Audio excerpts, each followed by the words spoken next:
నమస్తే. ప్రజెంట్ మనం గాంధీ భవన్లో ఉన్నాం.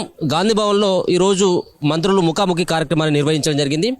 సో చాలా జిల్లాలకు వెళ్ళి వాళ్ళకి సంబంధించినటువంటి సమస్యలను మంత్రుల దృష్టికి తీసుకువెళ్ళాలన్నటువంటి ఆలోచనతోటి వాళ్ళకు ఉన్నటువంటి సమస్యలని మంత్రుల దృష్టికి తీసుకువెళ్ళి వాటికి సంబంధించినటువంటి సమస్యకి ఏమైనా పరిష్కార మార్గం చూపెడతారన్నటువంటి ఉద్దేశంతో చాలా జిల్లాల నుంచి గాంధీ భవన్కి రావడం జరిగింది. సో మనకు వెనకాల కనబడుతున్నటువంటి వీళ్ళంతా కూడా అక్షర చిట్ ఫండ్ బాధితులు 33 జిల్లాలకు వెళ్ళి వచ్చినటువంటి వ్యక్తులు వీళ్ళంతా కూడా. అంటే ఫ్యూచర్లో మనకు అవసరం వస్తే అన్నటువంటి ఉద్దేశంతో 50,000 నుంచి 25 లక్షల వరకు వివిధ హోదాల్లో చిట్టీలు వేసినటువంటి 5 లక్షలు 10 లక్షలకు సంబంధించిన చిట్టీలు వేసి కొంత డబ్బుని వృధా చేయకుండా ఆదా చేసుకుందాం అన్నటువంటి ఆలోచనతో ఫ్యూచర్లో అవసరం పడితే అన్నటువంటి ఉద్దేశంతో వీళ్ళు అక్షర చిట్ ఫండ్లో వాళ్ళు పొదుపు చేయడం జరిగింది. చిట్ట చివరికి వచ్చిన తర్వాత అక్షర చిట్ ఫండ్ సంబంధించినటువంటి వ్యక్తులు కానీ ఆ నిర్వాహకులు కానీ వీళ్ళను మోసం చేసేటువంటి ప్రయత్నం చేయడం జరిగింది. వీళ్ళు మళ్ళీ వాళ్ళు వేసినటువంటి డబ్బులు మాకు ఇవ్వాలని చెప్పేసి డిమాండ్ చేయడంతో మీకు దిక్కున్న చోట చెప్పుకోండి అని చెప్పేసి హుకుం జారీ చేయడం జరిగింది.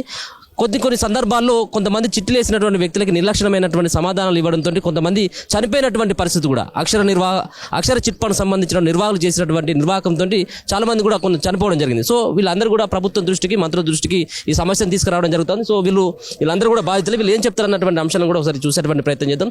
అని ఎక్కడి నుంచి వచ్చినా ఏంటిదన్న మీకు ప్రధానంగా మీ సమస్య ఏంటి, మంత్రుల దృష్టికి తీసుకువెళ్ళినటువంటి సందర్భంలో ఏ విధమైనటువంటి సమాధానం చెప్పడం జరిగింది? మేము అక్షర చిట్ ఫండ్ ప్రైవేట్ లిమిటెడ్ మరియు అక్షర టౌన్షిప్ ప్రైవేట్ లిమిటెడ్ అని ఆయన 7 సంస్థలు పెట్టారు. దాని చైర్మన్గా ఉన్నటువంటి పేరాల శ్రీనివాసరావు గారు మరియు వారి భార్య అయినటువంటి పేరాల శ్రీవిద్య మరియు వారి యొక్క బావమరిది కొండలరావు మరియు ఇతర డైరెక్టర్లు అందరూ కలిసి అక్షర చిట్ ఫండ్ పేరు మీద చాలా మోసం చేయడం జరిగింది. దాదాపు 300 నుంచి 500 కోట్ల వరకు ప్రజలకు ఇవ్వాల్సినటువంటి డబ్బులు వాళ్ళు ఉన్నాయి. డిపాజిట్ల పైన వాళ్ళు యాక్చువల్గా రిజర్వ్ బ్యాంక్ నిబంధనల ప్రకారం ఏ విధమైనటువంటి డిపాజిట్లు తీసుకోకూడదు. కానీ ల్యాండ్ అడ్వాన్స్ పేరు మీద డిపాజిట్లు తీసుకొని ఒక్కొక్కరికి 1 కోటి 2 కోట్లు 3 కోట్లు 4 కోట్లు తీసుకొని ఆ డబ్బులు చెల్లించకుండా వాటి వడ్డీలు ఇప్పటికి 4 సంవత్సరాల నుంచి వాళ్ళకి వడ్డీలు చెల్లించకుండా ఓన్లీ అసలు కిందకే 3,000 ప్లాట్లను 6,000 6,000 ప్లాట్లను 12,000 3 సంవత్సరాలలోనే 12,000 3,000 ప్లాట్ 12,000 చేసి వద్దు మొర్రో అన్నా చెప్పి వాళ్ళ ప్రజలకు ఇబ్బంది గతి లేక వాళ్ళు ఆ ప్లాట్లు తీసుకుంటున్నారు ఒక్కొక్కరు. ఇట్లా చాలామంది బాధితులున్నారు. ఇప్పటికీ కూడా మేమందరం తిరుగుతున్నాం. ఎన్నోసార్లు మేము వరంగల్ ఆఫీసును ముట్టడి చేయడం జరిగింది. ప్రజాభవన్లో 300-400 మంది కూడా మా అప్లికేషన్ ఇవ్వడం జరిగింది. సిఐడి ఆఫీసులో ఎఫ్ఐఆర్ చేయించడం జరిగింది. కానీ ఏ విధమైనటువంటి చలనం లేకుండా జరుగుతూ ఉంది. అతనికి ఇప్పటికీ కూడా కేసులు నమోదైనవి, తప్పించుకొని తిరుగుతూ ఉన్నాడు. మైహం భూజాలో వండుకుంటూ ఎవరికి దొరకకుండా ఇట్లా చాలా ఇబ్బందులు పెడతా ఉన్నారు. కొన్ని వేల మంది ఉన్నారు, 4,000 పైన మంది ఉన్నారు. దాదాపు రాష్ట్రంలో 57 బ్రాంచులు స్థాపించారు. ఈ ప్రభుత్వాలు పట్టించుకొని అతని మీద చర్యలు తీసుకొని బాధితులందరికీ న్యాయం చేయాలని కోరుతా ఉన్నాం. మీరేమని చెప్తారన్న? మీరు ఎంత డబ్బులు జమ చేసినారు, ఇప్పుడు ఏమని సమాధానం చెప్తా ఉన్నారు వాళ్ళు? నా పేరు కాలేరు మొగిలయ్య, హనుమకొండ. నేను రిటైర్డ్ టీచర్ను. నేను అక్షర చిట్ ఫండ్ లోపల 6 సంవత్సరాల కిందట ఒక 35 లక్షలని చిట్టి వేసినాం. ఆ చిట్టి పైసలు ఎక్స్పైర్ అయిన తర్వాత ఆ డబ్బులు ఇవ్వకుండా 2-3 నెలలు తిప్పి ఆ తర్వాత మళ్ళీ ఇవ్వకుండా ఏం చేసినట్టే దాన్ని ఫిక్స్డ్ ఫిక్స్డ్ డిపాజిట్ చేసి మళ్ళీ నేను వేసినటువంటి చిట్టీలు కొన్ని ఉండే అవి మళ్ళీ 24,000 లక్షలు ఈ మొత్తం వాటిని నాకు ఇవ్వకుండా చేస్తుండ్రు. ఎన్నిసార్లు తిరిగినా కానీ దానికి ప్రయోజనం లేదు. నాకు బ్రెయిన్ ట్యూమర్ వచ్చి ఆపరేషన్ అయింది. డబ్బులు ఇవ్వమంటే కూడా నాకు డబ్బులు ఇవ్వలేదు. ఆపరేషన్ చేసినటువంటిది ఆ కాపీలు కూడా చూపించినాం. నాకు మా యొక్క అల్లుళ్ళే వెళ్తుంది, నాకు దిక్కయి వెళ్తుంది. ఆపరేషన్ చేసినట్టు 10 లక్షలు అయితే ఖర్చు పెట్టిళ్ళు.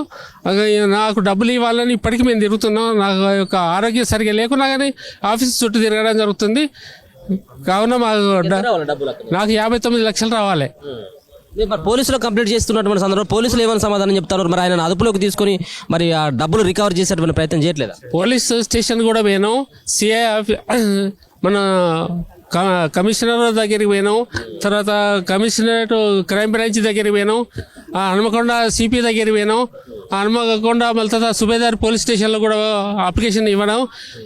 ప్రతిసారి మళ్ళీ అక్కడికి పోతున్నాం. మళ్ళీ ధర్నా కూడా చేయడం జరుగుతుంది.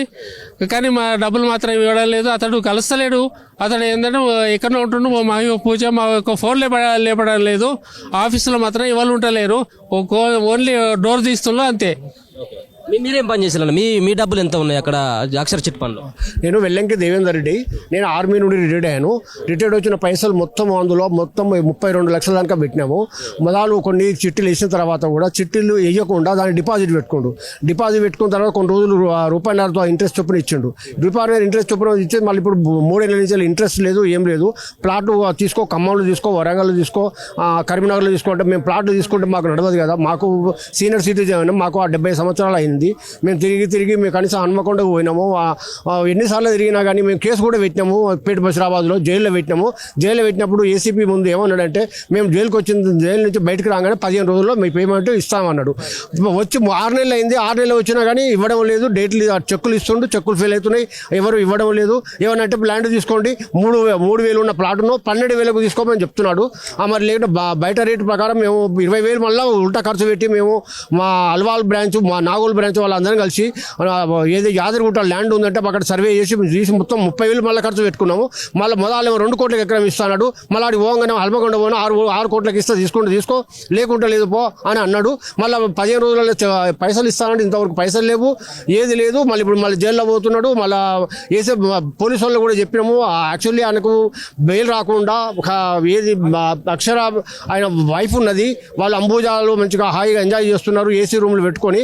మాకు మాత్రము మేము ఒక యాక్టివ్ కూడా తిరిగే స్తోమత కూడా లేదు. మేము ఏమంటారు? గాంధీ భవన్కి వచ్చారు కదా, ఏమని సమాధానం మీకు అక్కడ ఉన్నటువంటి మంత్రులు మీకు ఏ రకమైనటువంటి సమాధానం చెప్పి? ఇప్పుడు కోమటిరెడ్డి వెంకటరెడ్డి సాబ్ డీజీపీతో మాట్లాడాడు. 1 వీక్లలో మీకు ఏదైనా యాక్షన్ అవుతుంది, యాంటీబయాటిక్ బెయిల్ క్యాన్సిల్ చేసి మొత్తం ఆయన లోపల పెట్టేటట్టు చేస్తామని చెప్పాడు కోమటిరెడ్డి మినిస్టర్ గారు. మళ్ళీ మాతో కూడా బయట కలుస్తామని చెప్పాడు. అందుగురించి మేము అందరం ఇక్కడ వెయిట్ చేస్తున్నాం. కనీసం ఇక్కడ నుంచి ముందు దానికి అక్షర బాధ్యతలు ఇక్కడనే ఉన్నాం. ఆ సార్ వచ్చిన తర్వాత ఆయన కలుస్తాము. అక్కడ పబ్లిక్లు చాలా మంది ఉన్నారు కాబట్టి బయట కలుస్తా అని చెప్పిండు. అందు గురించి ఇక్కడ నుంచి వెయిట్ చేస్తున్నాం. మీరు ఏం పని చేసేలా మీ అక్షర చిట్ ఫండ్లో మీ డబ్బులు ఎంత జమ అయి ఉన్నాయి ఇప్పటి వరకు? నాకు ఇప్పుడు 15 లక్షలు రావాలి. ఏం పని చేస్తారు? నేనేం పని చేయదు, ఖాళీగానే ఉంటున్నా. అది ఏమంటా ఉన్నారు మరి అక్కడ నిర్వాహకులు ఏమంటా ఉన్నారు? మరి మీరు పొదుపు చేసినటువంటి డబ్బులు మీకు కావాలంటే ఏమంటారు? ఎవరు దొరుకుతున్నారు, ఎవరు దొరకట్లా.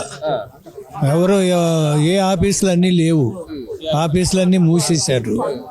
మాకు డబ్బులు ఇవ్వట్లేదు. ఎవరిని అడిగినా కానీ ఏం తెలియదు ఏంటంటున్నారు. అది మమ్మల్ని సీట్లు వేయించిన వాళ్ళు కానీ వాళ్ళు కానీ ఎవరు లేరు, అందరూ మానేసుకున్నారు. ఎవరికి కంప్లైంట్ చేయాలో ఏంటి? మీరేం పని చేస్తారన్నా? నేను ప్రైవేట్ ఎంప్లాయీ. అది కూడా 10 లక్షల చిట్టి వేస్తే 6,50,000 దాకా రావాలి. 2022 అయిపోయింది, ఇంతవరకు డబ్బులు ఇవ్వలేదు. వాటి గురించి ఏమంటా ఉన్నారు మరి? పోలీసులో కంప్లైంట్ చేస్తే ఏమంటా ఉన్నారు? ఒకవేళ ఆయన ఇప్పుడు ఉన్నటువంటి నిర్వాహకులు ఎవరైతే శ్రీనివాసరావు ఎవరైతే పేరు చెప్తా ఉన్నారో ఆయన మీరు నేరుగా కలిసేటువంటి ప్రయత్నం చేసిందా? కంప్లైంట్ చేస్తే మేనేజ్ చేసుకొని బయట ఇది చేస్తుండు, కేసు కాకుండా చేసుకొని ఇది చేస్తుండు. కాబట్టి చర్య తీసుకోవాలని వెంకటరెడ్డి గారి దగ్గరికి వచ్చినాం, మినిస్టర్ గారి దగ్గరికి చెప్పిన.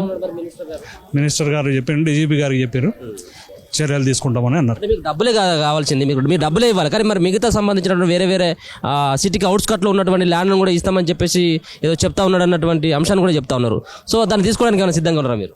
అట్లా అందరు కలిసి తీసుకునే హోప్స్ ఉన్నాయి. ఎందుకంటే చిన్న చిట్టీలు 6 లక్షలు, 8 లక్షలు, 10 లక్షలు అందరు కలవాలంటే ఇబ్బంది అవుతుంది.